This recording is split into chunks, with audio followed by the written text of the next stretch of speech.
ہر سمت ذوفشاں ہے روشن نظام تیرا۔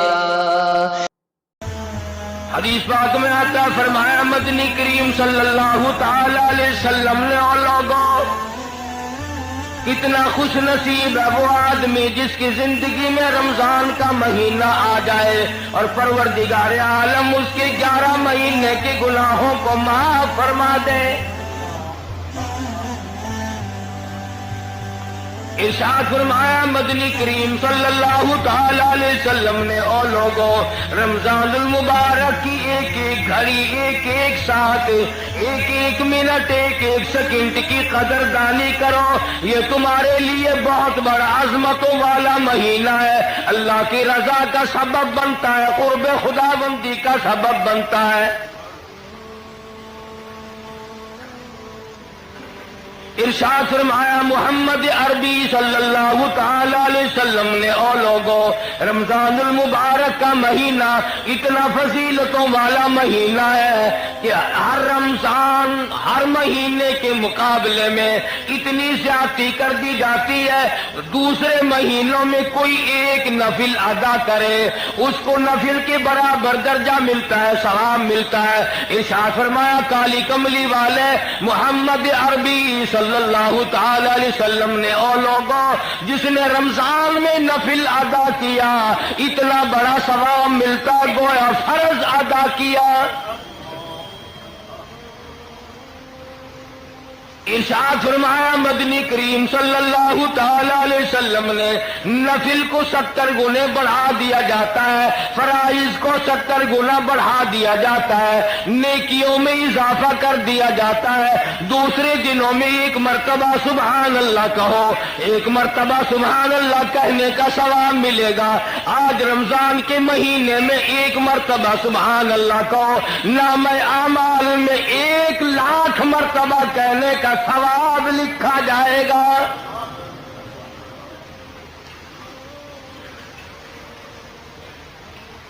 ارشاد فرمایا مدنی کریم صلی اللہ تعالی علیہ وسلم نے دوسرے دنوں میں قرآن مجید کی ایک آیت تلاوت کر تجھے 10 نیکیاں ملیں گی، 10 درجے بلند ہوں گے، 10 گناہ معاف کر دیے جائیں گے۔ لیکن رمضان المبارک کا مہینے کی برکت سے 27 گنا ہر ثواب کو بڑھا دیا جاتا ہے۔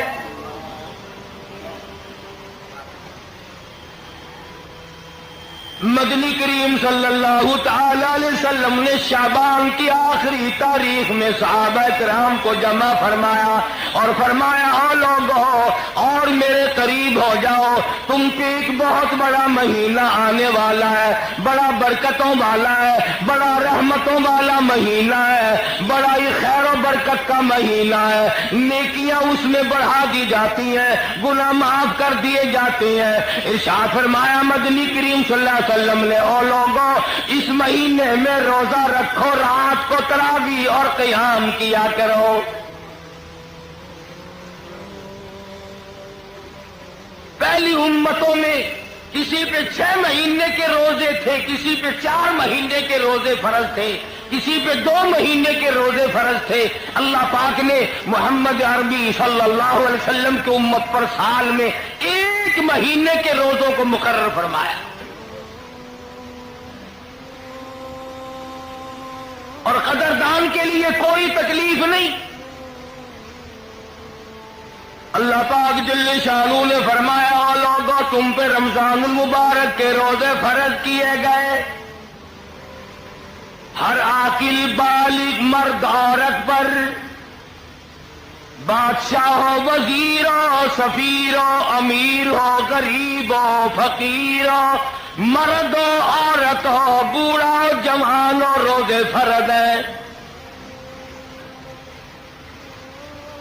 اللہ کے حبیب حضرت محمد کریم صلی اللہ تعالی علیہ وسلم نے ارشاد فرمایا جو آدمی جان بوجھ کر عمدن روزہ نہیں رکھتا، بغیر کسی بیماری کے، بغیر کسی وجہ کے، بغیر کسی عذر کے، یعنی عورتوں والا عذر بھی کوئی نہیں، بیماری بھی سخت کوئی نہیں، یوں ہی روزہ چھوڑ دیتا، روزہ نہیں رکھتا۔ ارشاد فرمایا مدنی کریم صلی اللہ علیہ وسلم نے فلیس منا، جس نے مسلسل روزوں کو قضا کر دیا وہ میرا نہیں، میں اس کا نہیں، میری امت سے خارج ہے۔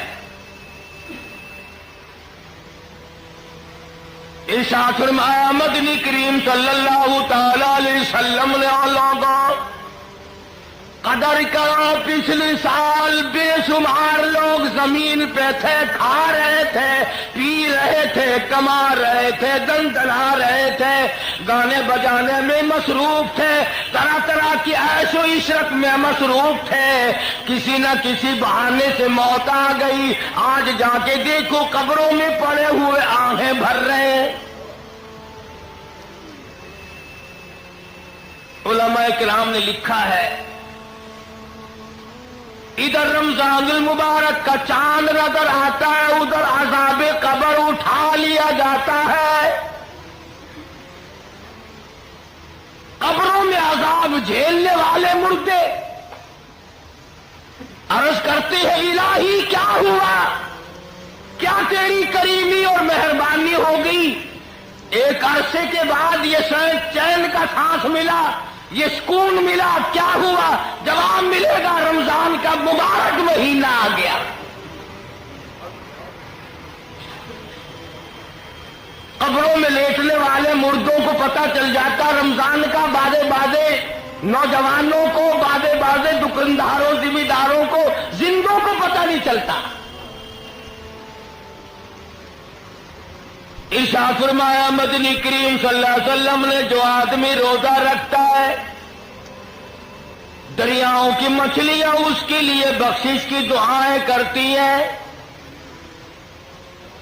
گھونسلوں میں پرندے اس کے لیے بخشش کی دعا کرتے ہیں، سوراخوں میں کیڑے مکوڑے روزہ رکھنے والے کے لیے مغفرت کی دعا کرتے ہیں۔ ارشاد فرمایا مدنی کریم صلی اللہ علیہ وسلم نے عرش عظیم اٹھانے والے، کندھوں پہ اللہ کا عرش اٹھانے والے فرشتے روزہ دار کے لیے بخشش کی دعا کرتے ہیں۔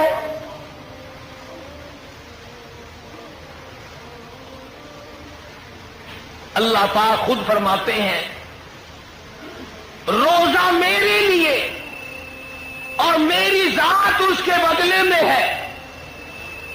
کیوں؟ اس لیے نماز پڑھو دوسرا آدمی دیکھ رہا ہے، جہاد کرو دوسرا آدمی دیکھ رہا ہے، زکات دو دوسرا آدمی دیکھ رہا ہے، حج کرو دوسرا آدمی دیکھ رہا ہے، تلاوت کرو دوسرا آدمی دیکھ رہا ہے۔ اللہ پاک نے فرمایا روزہ ایسی مخفی عبادت ہے، تیرے پیٹ میں آگ لگی ہوئی ہے، گلے میں خشکی آئی ہوئی ہے، زبان پہ کانٹے جمے ہوئے ہیں اور منہ میں پانی لیے بیٹھا ہے، لیکن گلے کو گھونٹ رکھا ہے، کوئی قطرہ پانی کا نیچے نہ چلا جائے۔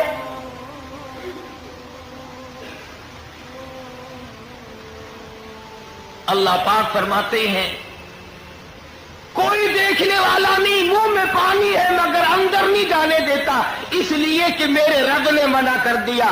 فرمایا مجھے اپنی کبریائی کی قسم، تو میری وجہ سے، میرے کہنے کی وجہ سے، میرے فرمان کی وجہ سے، میرے حکم کی وجہ سے تو حلق کے نیچے پانی نہیں جانے دیتا، مجھے اپنی کبریائی کی قسم میں تجھے جہنم میں نہیں جانے دوں گا۔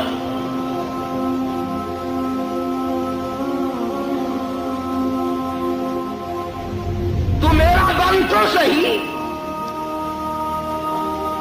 ایک اور سوال کرو، الہ العالمین تیرا قرب، تیری نزدیکی، تیرا پیار، تیری محبت بھوکا مرنے سے کیوں حاصل ہوئی؟ پیاسا مرنے سے کیوں حاصل ہوئی؟ کون سی تیرے خزانے میں کمی ہے پانی کی، کھانے کی؟ اگر روزدار دن بھر نہیں کھائے گا تو تجھے کیا فائدہ ہوگا؟ توجہ کرنا ہے کہ نقطے کی بات عرض کرنے لگا ہوں۔ اللہ پاک جل شانہ فرماتے ہیں ہر یار کی یہ تمنا ہے کہ میرا یار میرے جیسا ہو، ہر دوست کی تمنا ہے کہ میرا دوست میرے جیسا ہو، ہر محب کی تمنا ہے کہ میرا محبوب میرے جیسا ہو۔ اللہ پاک فرماتے ہیں او لوگوں میں کھاتا نہیں، میں پیتا نہیں، میں بیوی بچے نہیں رکھتا، میں چاہتا ہوں کچھ دیر تک تو بھی میرے والی نورانی عادات کو اپنا لے۔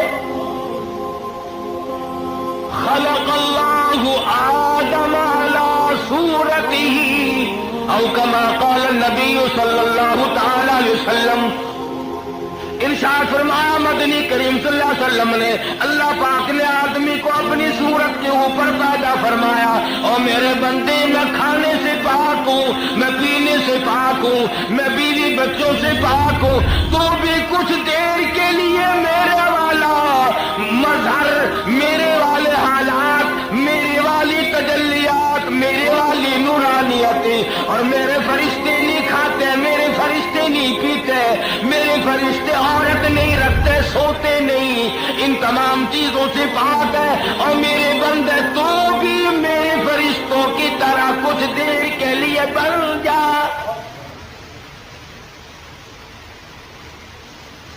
ملکوتی طاقت تیرے اندر بھی آ جائے، وہ نورانیت آئے،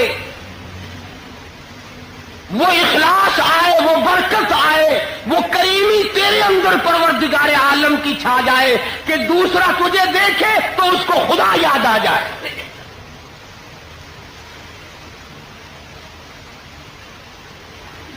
کیا بہانے بنائے ہیں پروردگار عالم نے، قربان جاؤں سبحان اللہ۔ فرمایا رمضان المبارک کے مہینے میں اللہ پاک نے سارے آسمان کے جتنے آسمانی کلام ہیں سب کو رمضان میں اتارا۔ ابراہیم علیہ السلام کو صحیفے رمضان میں ملے، موسیٰ علیہ السلام کو توراۃ رمضان میں ملی، داؤد علیہ السلام کو زبور رمضان میں ملی، عیسیٰ علیہ السلام کو انجیل رمضان المبارک میں ملی، اور اللہ پاک جل شانہ نے لوح محفوظ سے آسمانی دنیا پر اللہ پاک نے قرآن مجید کو رمضان المبارک میں نازل فرمایا۔ کلام الہی کو خاص طور سے مناسبت ہے رمضان المبارک کے مہینے کو۔ امام شافعی رحمت اللہ علیہ ہر رمضان میں 61 قرآن کریم ختم فرمایا کرتے تھے، 61 قرآن ختم کرتے تھے امام شافعی رحمہ اللہ۔ اللہ والا ہے، آدمی ہے، انسان ہے، بیوی بچوں والا ہے۔ ایک ختم ہر رات میں اور ایک پورا ختم دن میں، اور ایک تراویحوں میں 61 قرآن ختم فرماتے تھے۔ امام اعظم امام ابو حنیفہ رحمت اللہ علیہ کے بارے میں بھی یوں ہی آتا ہے کہ 61 قرآن کریم ہر رمضان میں ختم فرمایا کرتے تھے۔ کیسے کمائی والے لوگ تھے۔ حضرت سفیان ثوری رحمت اللہ علیہ فرماتے ہیں میں ہر رمضان المبارک میں شب قدر کو دیکھتا ہوں، ساری زندگی میں کبھی شب قدر فوت نہیں ہوئی۔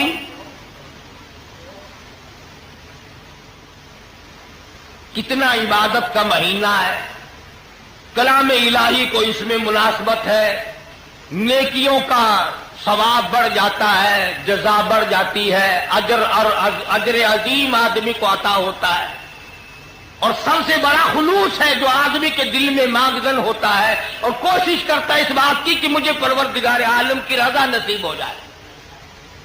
دیکھو تو صحیح، کبھی اپنی رضا کا سبب قرآن کریم کو بنایا اور کبھی اپنی رضا کا سبب پانی کے گھونٹ کو بنا لیا۔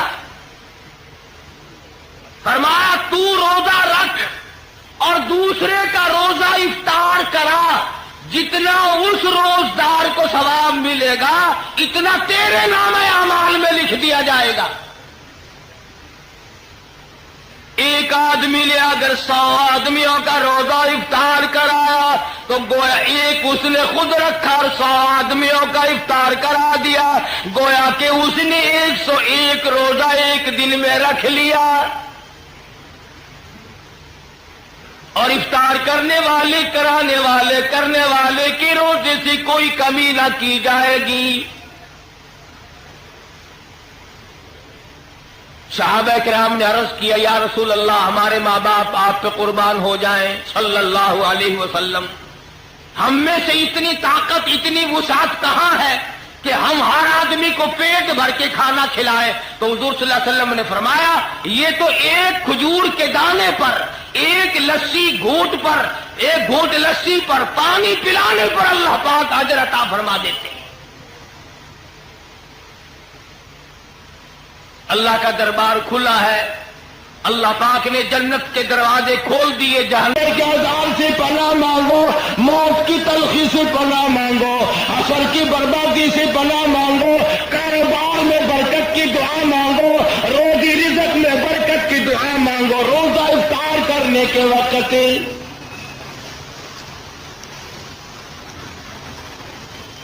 لوگوں کو پہچان ہی نہیں ہے، ضائع کر دیتے ہیں اپنے وقت کو جو کام کا وقت ہے۔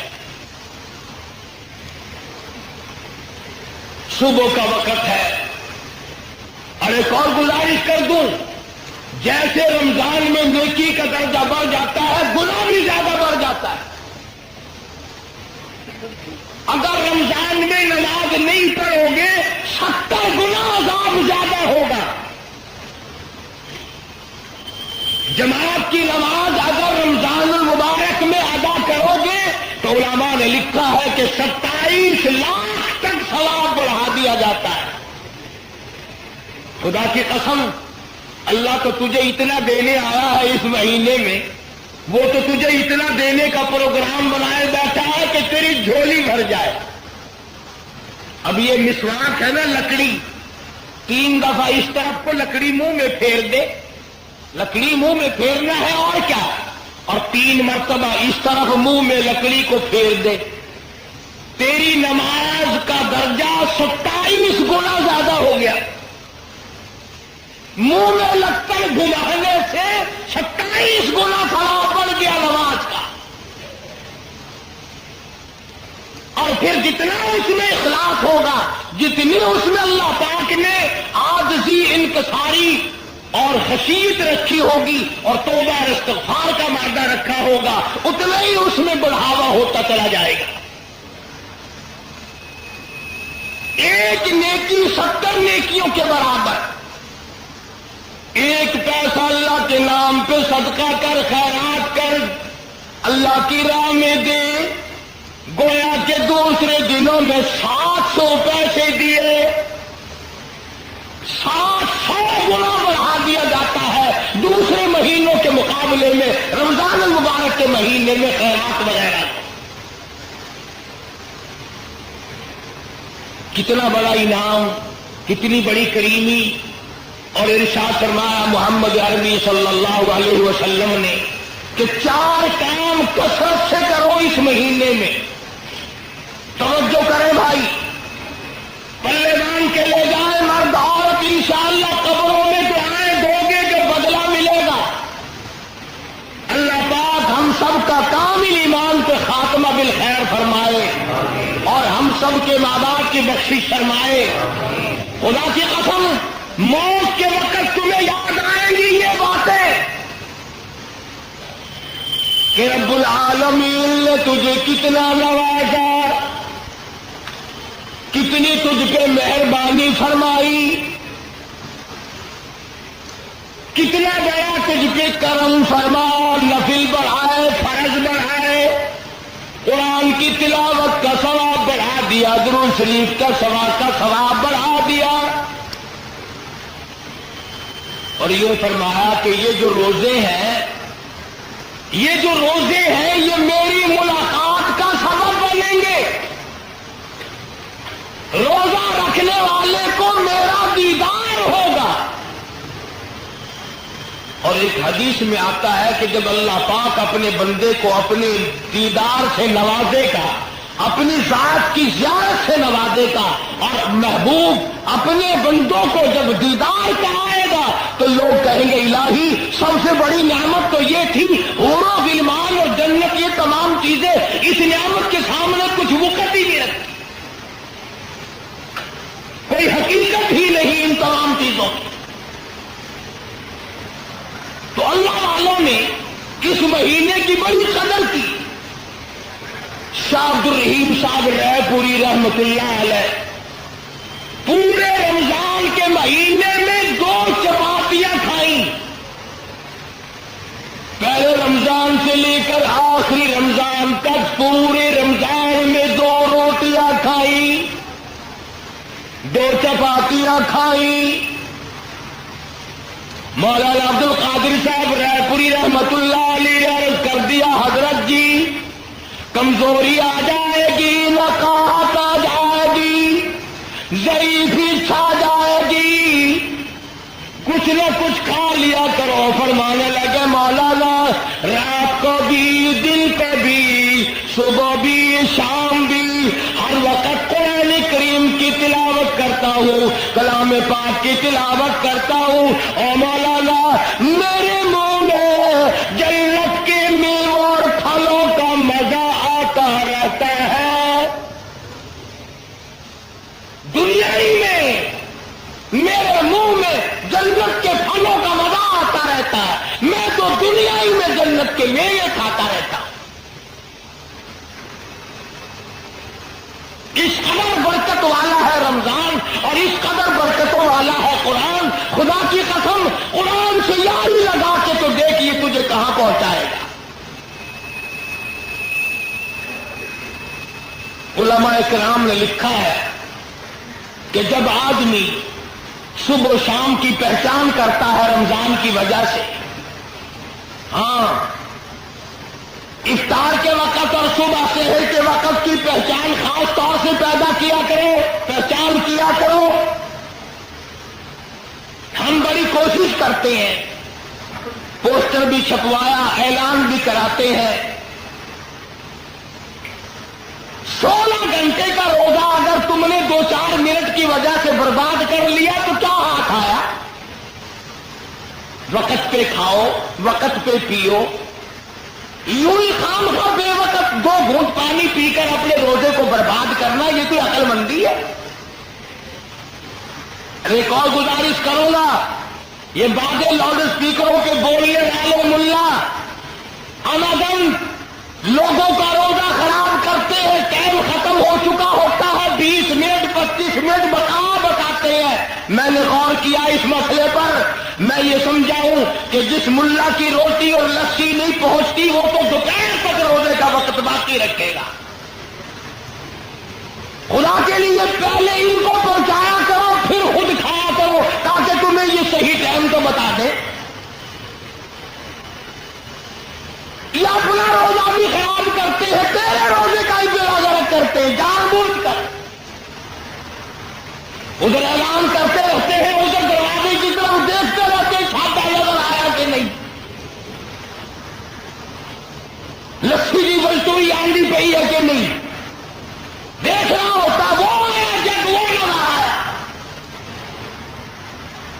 بڑی ذمہ داری کی بات ہے، اگر ایک آدمی کا روزہ کسی کی وجہ سے خراب ہو گیا، خدا کی قسم جہنم کا سبب بن سکتا ہے۔ کسی کی نماز نہ خراب کرو، کسی کا روزہ خراب نہ کرو۔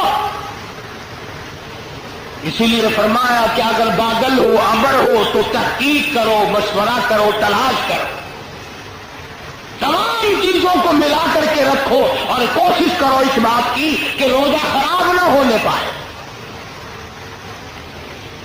ارشاد فرمایا مدنی کریم صلی اللہ تعالی علیہ وسلم نے 4 چیزوں کی کثرت کیا کرو رمضان المبارک کے مہینے میں۔ پلے باندھ لو، یاد کر لو، عورتیں بھی، مرد بھی، امیر بھی، غریب بھی، چھوٹے بھی، بڑے بھی۔ فرمایا ہر وقت، ہر آن، ہر گھڑی، ہر لمحہ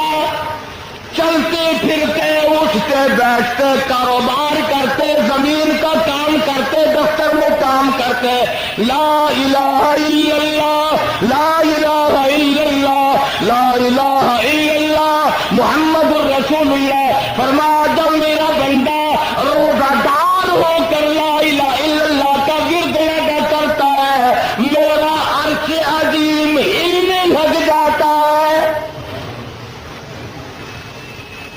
کوئی مشکل وظیفہ نہیں, کتنا آسان ہے. برتن بھی مانجتی رہو, لا الہ الا اللہ بھی پڑھتی رہو, کپڑے بھی دھوتے رہو اور لا الہ الا اللہ بھی پڑھتے رہو, کپڑے سیتے بھی رہو, پھول بھی نکالتے رہو, دفتر کا کام بھی کرتے رہو, استغفر اللہ بھی پڑھتے رہو. حضور نے فرمایا 4 کام کرو, ایک پہلے کلمے کا ورد بناؤ, اتنا زبان عادی ہو جائے کہ سوتے میں بھی تیری زبان سے لا الہ الا اللہ نکلے. میں نے اپنی زندگی میں ایک آدمی کو دیکھا ہندوستان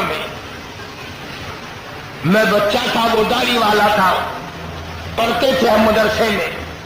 آپ یقین کریں گے میں مسجد میں بیٹھا ہوں باوضو, ساری رات بالکل سویا کرتا تھا اور اس کے منہ سے پورا درود شریف ہر وقت نکلتا رہتا تھا. سنا ہوا نہیں, ہمارے ساتھ وہ طالب علم کم سے کم 1 سال پڑھتا رہا, بالکل سویا ہوا ہے اور درود شریف پورا مکمل زبان سے جاری ہو رہا. کہ لا الہ الا اللہ کا عادی بن, لا الہ الا اللہ کا اپنے آپ کو عادی بنا, زبان کو عادی بنا. اور اس کا ترجمہ بھی یاد کیا کہ لا الہ الا اللہ, حاجت روا کوئی نہیں, مشکل کشا کوئی نہیں, بجلی بنانے والا کوئی نہیں, بیماری دینے والا کوئی نہیں, بیماری دے کر دور کرنے والا کوئی نہیں, پتر اولاد دینے والا کوئی نہیں, دے کر لے لینے والا اس کے سوا کوئی نہیں, اجاڑ کر بسا دینے والا کوئی نہیں, بسوں کو اجاڑ دینے والا کوئی نہیں, آباد بنگلوں کو برباد کر دینے والا لا الہ الا اللہ اس کے سوا کوئی نہیں. ترجمہ یاد کیا کرو, دل میں پکا لو اس بات کو, اللہ کے سوا ایک سانس کا کوئی مالک نہیں. اللہ پاک نے یہ سانس گن کر ڈال رکھے, جب وہ پورے ہو جائیں گے پوری دنیا کی طاقت اور پوری دنیا کا سونا, چاندی, ہیرے, جواہرات, پولیس, فوج مل کر کسی کا ایک سانس نہیں بڑھا سکتے. اس لیے لا الہ الا اللہ محمد الرسول اللہ صلی اللہ علیہ وسلم, اللہ کے سوا معبود کوئی نہیں, اور محمد عربی سب کہہ دو صلی اللہ علیہ وسلم کے سوا ہمارا محبوب نبی اور پیغمبر کوئی نہیں. خدا اپنی خدائی میں وحدہ لا شریک ہے, مصطفیٰ کریم اپنی مصطفائی میں وحدہ لا شریک ہے. خدا کے بعد خدا کوئی نہیں, مصطفیٰ کے بعد نبی کوئی نہیں. جو خدا کے بعد کسی قبر کی مٹی کو, کسی درخت کے پتے کو, کسی چشمے کے پانی کو حاجت روا مانتا ہے, وہ بھی لا الہ الا اللہ کو نہیں مانتا. اور جو ہمارے پیغمبر حضرت محمد الرسول اللہ صلی اللہ علیہ وسلم کے بعد کسی کو نبی مانتا ہے, وہ بھی اس امت سے خارج ہے اور دار اسلام سے خارج ہے. کیوں؟ شرک فی توحید بھی حرام ہے, شرک فی نبوت بھی حرام ہے. ہم خدا کی خدائی میں کسی کو شریک نہیں مانتے, مصطفیٰ کریم کی مصطفائی میں کسی کو شریک نہیں مانتے. اللہ پاک نے اپنے محبوب کو دولتوں سے نوازا ہے. میں یوں کہوں خدا کی قسم, یہ رمضان کی گھڑیاں تجھے کالی کملی والے کے صدقے میں ملی ہے. اللہ کا قرآن ملا, نبی کا فرمان ملا, دین کی عظمت ملی, صحابہ کرام ملے, درود شریف ملا, کلمہ ملا. تو فرمایا لا الہ الا اللہ محمد الرسول اللہ کی کثرت کیا کر، استغفر اللہ ربی من کل ذنب واتوب الیہ، استغفر اللہ الذی لا الہ الا هو الحی القیوم واتوب الیہ، استغفار کی کثرت کیا کر۔ حضرت حسن بصری رحمہ اللہ بڑے ولی ہیں، بڑے بزرگ ہیں، ان کی خدمت میں 7 قسم کے آدمی آئے۔ ایک آدمی نے کہا میری شادی نہیں ہو رہی، ایک آدمی نے کہا کاروبار نہیں ہے، ایک آدمی نے کہا میری ساتھ دشمنی ہے، ایک آدمی نے کہا میں بیمار ہوں۔ تو خواجہ حسن بصری رحمت اللہ علیہ نے سب کو فرمایا استغفر اللہ ربی من کل ذنب واتوب الیہ، یہ پڑھا کرو۔ ان میں سے کچھ لوگ کہنے لگے کہ جی مرض تو الگ الگ اور دوا ایک، جیسے آج کل مرض کتنے ہی ہوتے ہیں، بعض ڈاکٹر 2 بوتلیں نہیں رکھتا، 28 نمبر 30 نمبر، جو بیماری ہوئی اسی میں سے ڈال دی، نکالو 20 روپے۔ تو کہا کیا ہے حسن بصری مرض مختلف ہے، عادتیں ضرورتیں الگ الگ ہیں، اور دوا ایک فرمائی آپ نے کہ سب استغفار پڑھو۔ خواجہ حسن بصری رحمۃ اللہ علیہ فرمانے لگے لوگوں استغفار پڑھنے سے آدمی کے گناہ یوں جھڑتے ہیں جیسے سردی میں درخت کے پتے جھڑ جاتے ہیں۔ استغفار پڑھنے سے آدمی کے گناہ یوں جھڑتے ہیں جیسے درختوں کے پتے جھڑتے ہیں، اور جب گناہ معاف ہو جاتے ہیں مالک سے جو مانگے گا وہی مل جائے گا، جو مانگے گا وہی مل جائے گا، معبود سے جو مانگے گا جھولی پھیلا کر وہی مل جائے گا۔ اسی لیے کہتا ہے کہ خواجہ حسن بصری رحمۃ اللہ علیہ نے سب کو استغفار ایک دوا بتلائی، تو لا الہ الا اللہ محمد رسول اللہ اور استغفار یہ 2 چیزیں حضور صلی اللہ علیہ وسلم نے فرمائی، اور تیسری چیز فرمائی جنت مانگا کرو، بہشت طلب کرو رمضان میں، یا اللہ جنت عطا فرما، یا اللہ دوزخ سے بچا۔ یہ 2 دعائیں حضور نے فرمائی صلی اللہ علیہ وسلم، دونوں دعائیں مانگو، جنت کی طلب کرو، جہنم سے پناہ مانگو۔ ایک صحابی ہے حضور صلی اللہ علیہ وسلم کا، ساری رات عبادت کرتا ہے، صبح کو اٹھ کے کہتا ہے الہی میرا منہ اس قابل تو نہیں کہ جنت مانگوں، میرا منہ اس قابل تو نہیں کہ جنت الفردوس مانگوں، اتنی گزارش کرتا ہوں کہ جہنم کے عذاب سے مجھے بچا لینا۔